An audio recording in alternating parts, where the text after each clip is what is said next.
اب نظر اس انجن پر ڈالیں۔ تیجاس کا امریکی جنرل الیکٹرک F404 IN20 جو اب تک تقریباً 4000 کی تعداد میں بنائے جا چکے ہیں۔ یہ ڈیزائن تقریباً 46 سال پرانا ہے اور ابتدا میں F117 اور F18 کے لیے بنایا گیا تھا۔ اس انجن کی سب سے بڑی خوبی اس کا سٹیبل ایئر فلو اور کمپریسر سٹال کے خلاف غیر معمولی ریزسٹنس ہے۔ اس انجن کی کامیابی کی دلیل یہ بھی ہے کہ اسی دبئی ایئر شو میں ایمریٹ ایئر نے $38 بلین کی ڈیل میں 65 سے زیادہ نئے بوئنگ 777-9 جہاز اور 130 general electric 9X engine order کیے ہیں۔ ایک طرف جہاز کے نیچے واٹر کنڈنسیشن کے لیے ٹرے کا ہونا غیر معمولی بات نہیں، مگر دوسری طرف اسی ایئر شو میں تیجاس جہاز کے نیچے آئل یا فیول کی لیکیج دیکھی گئی جو کہ اب نارمل ہے۔ یہ انجن تقریباً 19,000 پاؤنڈ تھرسٹ پیدا کرتا ہے جو جہاز کو ریکور کرنے کے لیے کافی تھی، بشرطے پائلٹ کے پاس آلٹیٹیوڈ موجود ہوتا۔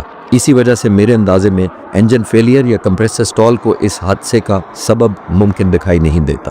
آج کل کے ماڈرن جیٹس میں فلائی بائی وائر سسٹم دراصل اس کا ڈیجیٹل نروس سسٹم ہوتا ہے۔ تیجاس کا فلائی بائی وائر انڈیا کی ایروناٹیکل ڈیولپمنٹ ایجنسی یعنی ADA نے میراج 2000 کو اسٹڈی کر کے ڈیولپ کیا تھا۔ اس میں multiple redundancy layers, fault isolation logic اور فیل سیف ڈیزائن شامل ہیں، اس لیے سسٹم کے اچانک اور اس موقع پر فیل ہو کر اس جہاز کو تباہی سے دوچار کرنے کے امکانات بہت کم ہیں۔ تیجاس کا مستقبل اب ایک مشکل موڑ پر کھڑا ہے۔ بھارت اسے Malaysia, Indonesia, Egypt, Argentina, Philippines, Australia اور حتیٰ کہ حیران کن طور پر امریکہ کو بھی ایکسپورٹ کرنے کا پلان بنا رہا تھا، لیکن اس ایک حادثے نے اس کی انٹرنیشنل ریپوٹیشن اور ان کوششوں کو شدید نقصان پہنچایا ہے۔ لیکن المیہ سبق چھوڑ جاتے ہیں اگر قومیں انہیں سیکھنے کا حوصلہ رکھیں۔